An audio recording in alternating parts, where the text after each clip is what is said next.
Hey guys. So, if you've been keeping up, you noticed the last time we got the car running, um, but I had a little bit of an issue about the fuel pump. Uh, I think there was a backed up line at the carburetor, and it caused the diaphragm in the fuel pump to rip under pressure. And now I got fuel just squirting out of that fuel pump anytime it's running. So I'm gonna have to rebuild the fuel pump. So for a while, we're not gonna be able to work on this motor. Um, but I wanted to go through how to set valve lash. And so I've got another idea. What we got here is the Plan B motor for if that motor won't run at all, which at least we know that's not the case. But what we do have is another motor. It's a 216 from a 1950 Chevrolet. And you can see that they've changed the carburetor that year. They're using a YF carburetor instead of the W1 that's on the 48. The exhaust manifold, this one is switched. So the exhaust pipe comes out at an angle rather than straight down as it will on the 48. This is an aftermarket oil pump, oil filter that avoids using any of the hoses running by connecting directly to the outlet. So that's pretty cool. Other than that, they are essentially the same motor. So again, setting valve lash will work the same on any inline six with the same firing order. And so we're gonna go ahead and set the lash on this one just to go through it. All right, I want to point it out how this actually works. And for some of you, this is information you already know, but for others it may be interesting. We've got 6 cylinders, and starting at the front of the motor, we number them 1, 2, 3, 4, 5, and 6. And we know that on a 2-stroke motor, this is a 4-stroke motor, we have 2 full rotations, or 720 degrees. And we want to divide that evenly amongst the 6 firings, because we want it to fire here 1, 5, 3, 6, 2, 4. So we're going to divide it into 120 degrees. So 1 piston fires every 120 degrees, starting with 1 if we'd roll it to top dead center. So we come around here. We've got 1 at the top, 1 at top dead center. So following the firing order, 1, 5, 3, 6, 2, 4. So now what this means is when you've got it on top dead center, the piston is at the top for number 1. It's also at the top for number 6. But number 1 is at the end of its compression, getting ready to fire. 6 is at the end of its exhaust, getting ready for an intake phase. But in any case, what we've got going, we've got 1,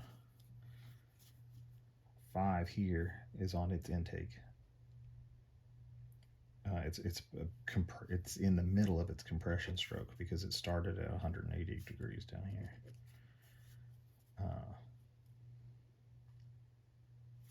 And 3 is at the end of its intake, getting ready for compression as it comes up.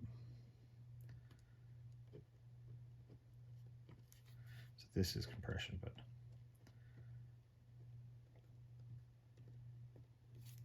and 6, like we said, is at the end of its exhaust stroke.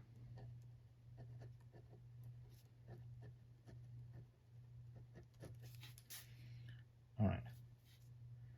So that means we've got 5 and 3 in some phase of intake or compression.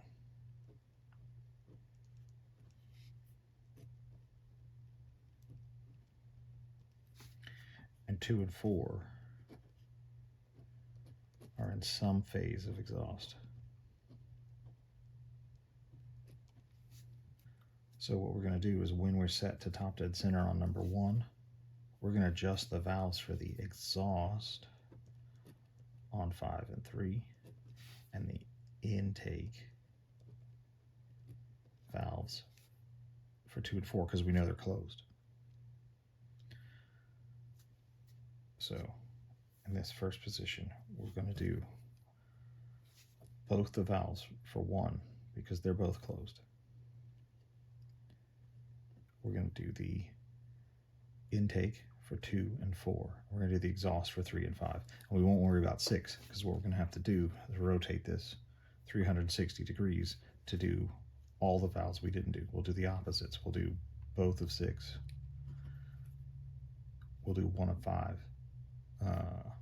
The intake at that time for 5 and 3, and the exhaust for 4 and 2. And that's just how we came up with those numbers about where this comes from. So let's get to it. All you're really going to need is a flat blade screwdriver, 9/16 inch wrench, which will take off these cover nuts as well as loosen the nuts on the rockers.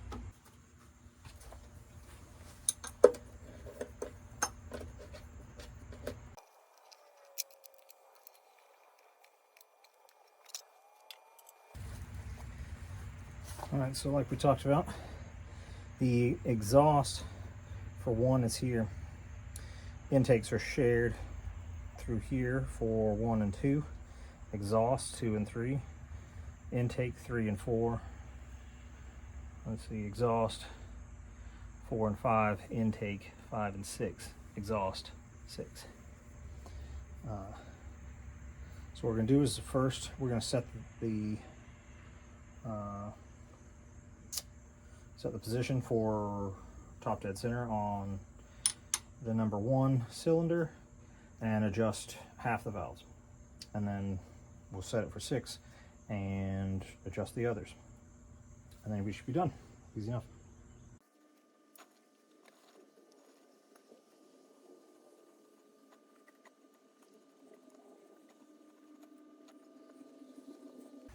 Turns out on this motor, these nuts are a 5/8. Let's get to it.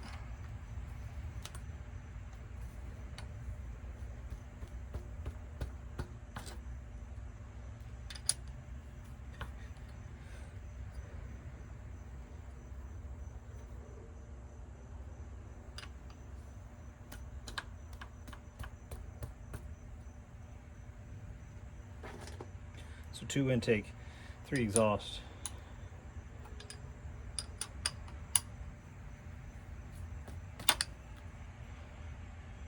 We got 4 intake.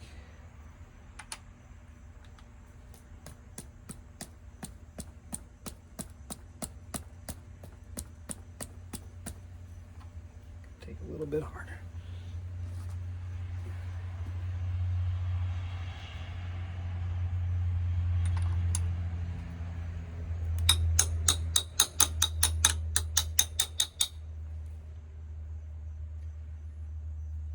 Exhaust.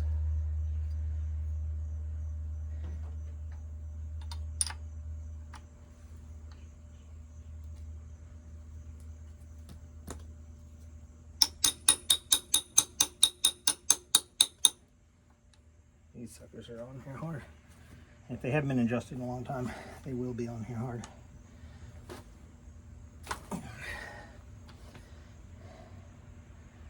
And it may end up being a challenge to get those adjusters to rotate inside. I'll have to soak some if they don't work. And then we're going to leave 6 for after we rotate it.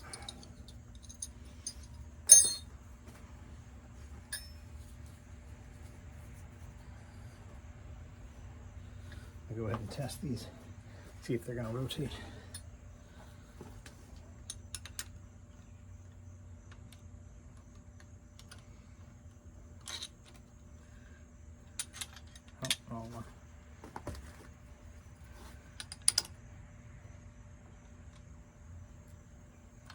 That'll work.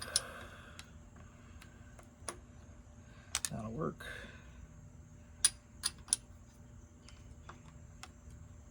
That'll work. Like I said, 2 intake, 3 exhaust. I have to keep counting through myself the whole time. That'll work. 4 intake.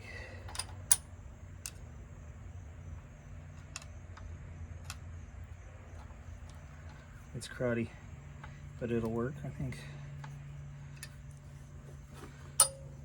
5 exhaust. Yeah, that'll work.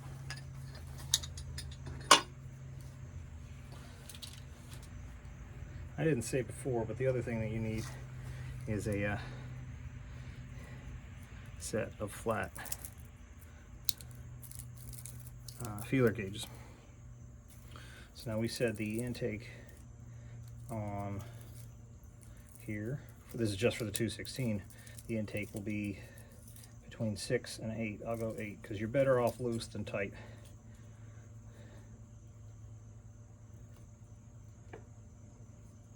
And I'll do all my intakes first and then all my exhaust just because that's easier. So.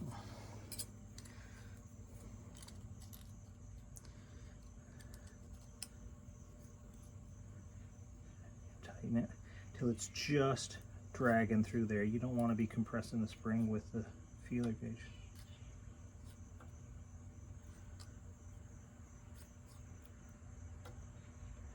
Once that's done, it's kind of where you want it,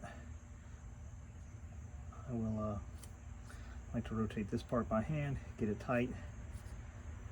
Not super tight, but you're trying not to change that adjuster while you're trying to tighten this down.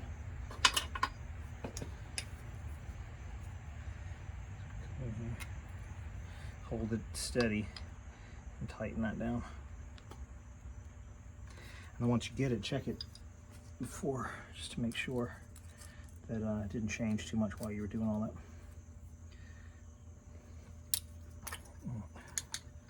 Two intake.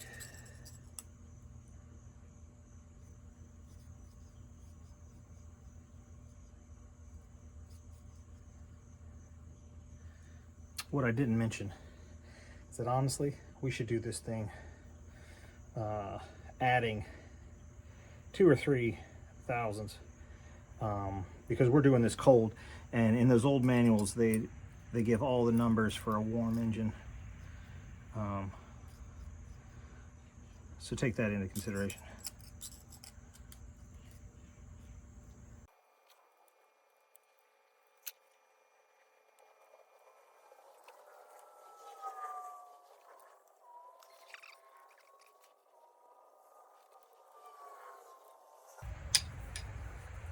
All right, those are all the intakes. So now we do the exhausts.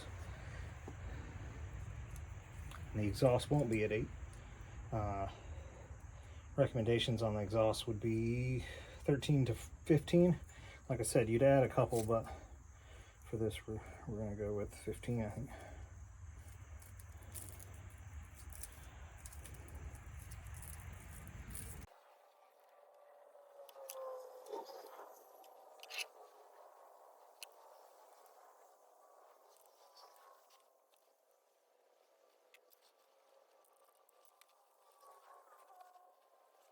All right, now we got them all.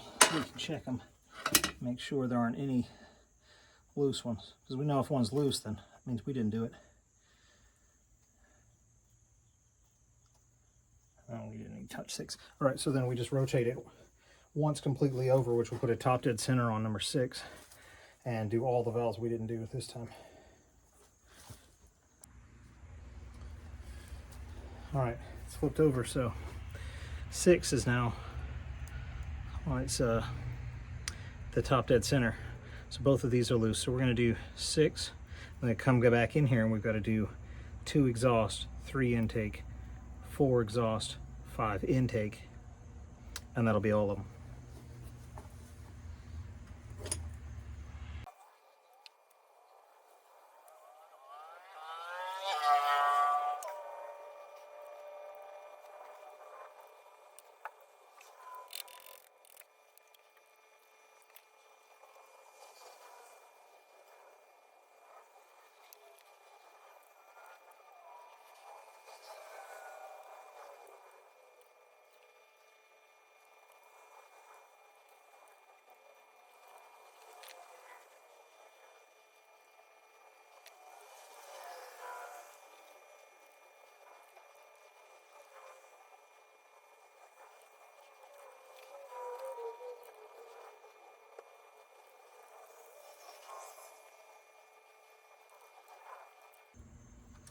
Last thing we do is check and make sure every single one of these has been tightened down, which means it's been adjusted.